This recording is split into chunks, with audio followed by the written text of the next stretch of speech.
Hi, so it's Jimmy Bremer. And again, we're at the Blue Line Trade Show, and I have a guest. He's one of my podcast favorites. It's Shapiro. Some people call you the TikTok traffic cop, I believe. It started out with Jerry Yeager on News Talk That's right. 1010. Yeah, He that's dubbed right. me the TikTok traffic cop, but it's stuck. And, I like your program. If you've never seen it, you should check it out because any question you have about traffic and even parking, because I know you have parking enforcement officers on there to explain things. And I think it's great because I was a cop for 35 years and I go to park and there's like 5 different signs. I can't figure it out. Yeah, it's truly amazing that even though we have the authority to write those tickets, how few police officers understand what those rules are. And I recently got a parking ticket, There you go. and I paid it because I made a mistake, but I had no idea. Right. So that's right. And I told my friend, luckily I have Aaron's number, I can find out what's going on to decode. So let's talk traffic in Toronto. Sure. We just shut down Queen Street. King Street has been closed for some time. Uh, the volume of traffic downtown, Lakeshore, by the Gardner, there, Jervis, Schroeder. So you got construction, Yeah, it's and then crazy. you have restrictions because this TTC bypass that's supposed to make it safer for and faster for transit travelers. And then you've got the closure, which is another strike. It's definitely making interesting waves for people who live in the area, and some are happy and others are not. Yeah, we're at a stage now. I'd like to use the word crisis, but I think really that's where we are. I can see a point where be like odd and even license numbers to drive downtown or something like that. But it's definitely something that is going to be it's going to be changing as we go. Another 4 years until we get past the Queen Street intersection or closure. So it's going to change the way we travel downtown. Maybe it'll encourage people to use transit instead of using a choice of driving. But there's impact. We're feeling it. What I noticed in some places in Europe, in the downtown core, there are no cars, no vehicles. It's just pedestrian traffic. So it's I'm funny. wondering if we're almost there. Well, I don't think it's by choice, but I think that's we're seeing a sample of that. And there's a big push, and many cycling advocates write to me and communicate online. And if they're, of course, they'd like to see a vehicle-less downtown core, and they believe that would make things safer. I don't know if that's something possible. I don't know if we can really service the core without having motor vehicles. Certainly, European cities are built differently to accommodate that type of thing. But now we're in the summer. Yeah. Motorcycle season. Oh yes. I love motorcycles. Back in the day, I had motorcycles, but I have to tell you, the way some people are driving motorcycles now, it's like the Isle of Man. I got to say though, it's not just motorcycles. It is automobiles. Yeah. It is custom vehicles. It is people who are just taking a vehicle that under normal circumstances, driving lawfully, doesn't create that much noise. But when you put that pedal to the metal and you decide to use our roads as a racetrack, you're effectively torturing everybody who lives I near. live just off the Don Valley Parkway, and Friday through Sunday, early Sunday morning, Yeah. the noise at night from these obviously modified bikes, and a lot of times you hear the roar of the engine, but sometimes I hear a thud, and so the level of danger there, not only for the guy on that bike, but all the motorists that are around it. Yeah. There's a lot of great and talented and lawful riders, and there's a lot of people who choose to make our roads their own personal racetrack and putting lives at risk and again torturing people with noise. But are you having trouble enforcing that? Because I know a lot of the plates are filled up. So bent.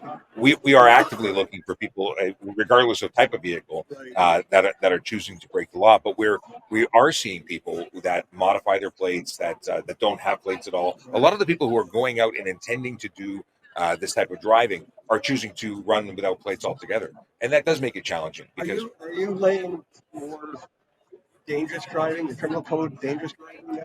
I don't know about. I haven't pulled the stats to see that, but we are very much busy with the stunt driving, and there is more of an element, I think, and based on what I see and the reports I read, things that I would consider going by way of criminal. That's me personally, but it has to be every officer who makes their own observations and 100%. determines that the criminality is the way to go. It has to be at risk to persons. So or to the public, I should say, and even the persons on the motorcycle are the public that it may be putting in danger. So it's funny. There's a little bit of poetry to it, and I think that there should be more criminal charges laid in relation to this. I certainly think the penalty is, it's stronger, and it probably make you think twice about it.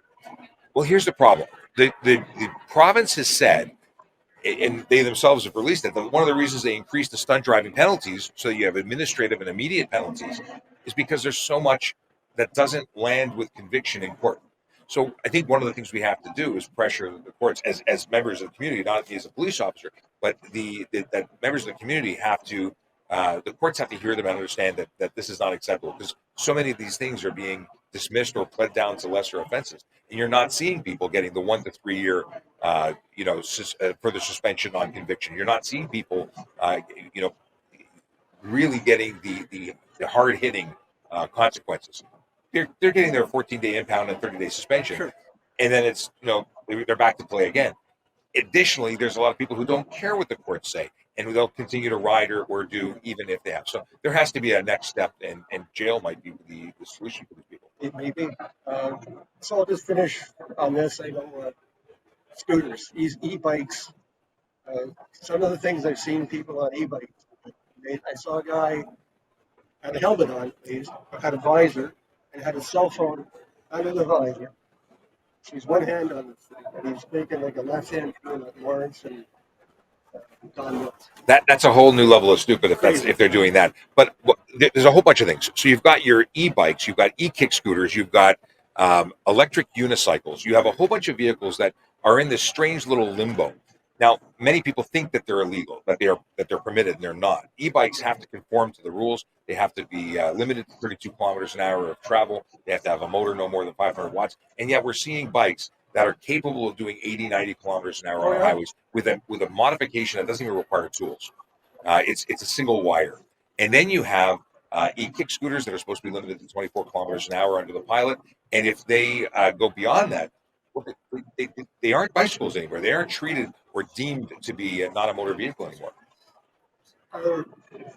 Is it, are the manufacturers of these devices, I'll call them, these conveyances, are they not doing as good a job as they could have educating them to the traffic laws, or are we as police officers not doing there's an element for us as police to educate. There's an element for the cities to educate.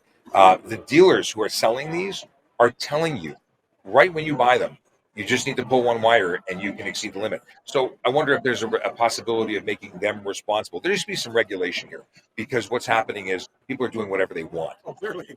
And there seems to be no consequences. And certainly we stop it when people are involved in collisions with these bikes, and we can attribute that device to being a party to the offense. Well, we're charging them appropriately. But how do you take a report for a bike that has no license plate? Understood. Yeah. So last question. As a cop over the years, you get this party, and somebody says, "I had an accident. Should I leave my car on the road? Or should I pull it over? What do I do?" So the big thing is it depends, and there's no blanket answer for anything. But if you are involved in a motor vehicle collision, there's no serious injuries, and the vehicles are drivable, get off the road. You don't want to impact traffic. It's not only dangerous for you to stay there, because the next person coming down that pipe in the road may drive into you. There's a good reason for your safety to get off the road.